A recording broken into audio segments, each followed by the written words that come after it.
Assalamualaikum warahmatullahi wabarakatuh. Kami dari kelas 10 MIPA 4 akan mengkampanyekan tentang bahaya virus HIV.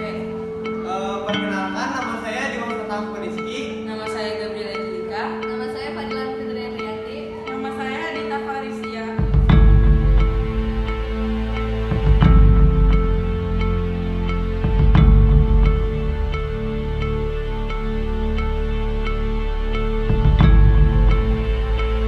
Saya akan menjelaskan mengenai HIV. HIV adalah kepanjangan dari Human Immunodeficiency Virus. Virus ini menyerang sistem kekebalan tubuh manusia. Bila kita sudah terjangkit virus ini, maka sistem kekebalan tubuh kita akan menurun secara drastis dan tubuh kita akan mudah terkena penyakit dari bakteri, virus, dan infeksi lainnya. Ada lebih dari 150 juta jiwa orang Indonesia yang terkena virus ini tiap tahunnya. Bila kita sudah terjangkit virus ini, maka kita akan memilikinya sepanjang umur kita. Tahap akhir dari virus HIV ini adalah penyakit AIDS. AIDS kepanjangan dari Acquired Immunodeficiency Syndrome. AIDS ini timbul apabila sistem kekebalan tubuh manusia sudah benar-benar rusak. Gejala-gejala yang timbul biasanya muncul penyakit kanker dan tumor.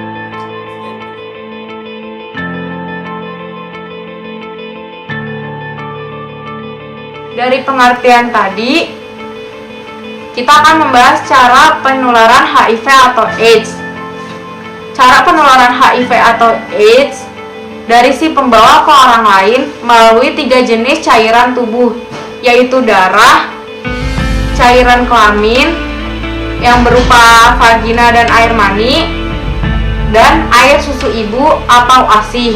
HIV atau AIDS bisa ditularkan melalui transfusi darah dan penggunaan jarum suntik yang tidak steril, karena darah telah mengandung HIV atau AIDS. HIV atau AIDS bisa ditularkan juga melalui hubungan seksual dengan si penderita AIDS.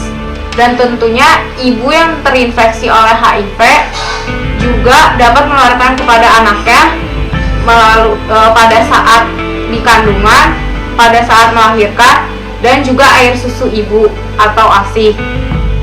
Tapi HIV tidak bisa ditularkan lewat gigitan nyamuk, keringat, sentuhan kulit, atau cairan tubuh yang lainnya seperti ingus dan air liur. HIV atau AIDS juga tidak bisa ditularkan melalui kotoran karena tija dan air seni tidak dapat ditumpangi oleh HIV. Nah, jadi oke aja tuh kalau kita olahraga seperti berenang di kolam yang sama dan minum di gelas yang sama dengan si penderita AIDS. Jadi misalkan kalau ada teman kita yang menderita HIV atau AIDS, kita tidak boleh langsung menjauhinya karena HIV atau AIDS tidak menular melalui media udara.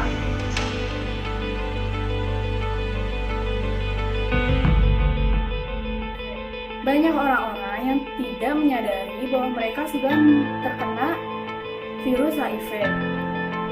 Gejala awal infeksi HIV biasanya terjadi antara 2-4 minggu setelah infeksi awal.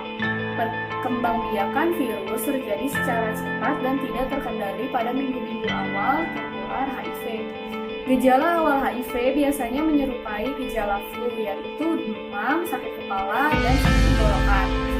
Adapun yang mengalami ruam di bagian tubuh hingga mengalami pembengkakan kelenjar getah.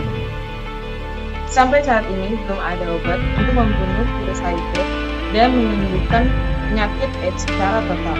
Satu-satunya hal yang bisa kita lakukan adalah dengan mencegahnya, yaitu dengan cara pertama, pelajari tentang virus HIV dan penyebarannya. Kedua, hindari narkoba. Ketiga, hindari seks bebas. Keempat, hindari pemakaian jarum suntik yang tidak steril. Kelima, lakukan pemeriksaan HIV secara rutin ke dokter. Dan ingat, kita tidak dilarang untuk melakukan kegiatan bersama pengidap penyakit HIV, seperti makan dan minum dari alat yang sama, berjabat tangan, berpelukan, berenang di kolam yang sama, dan lainnya. Jadi, yang perlu kita lakukan adalah menghindari virusnya, bukan orangnya.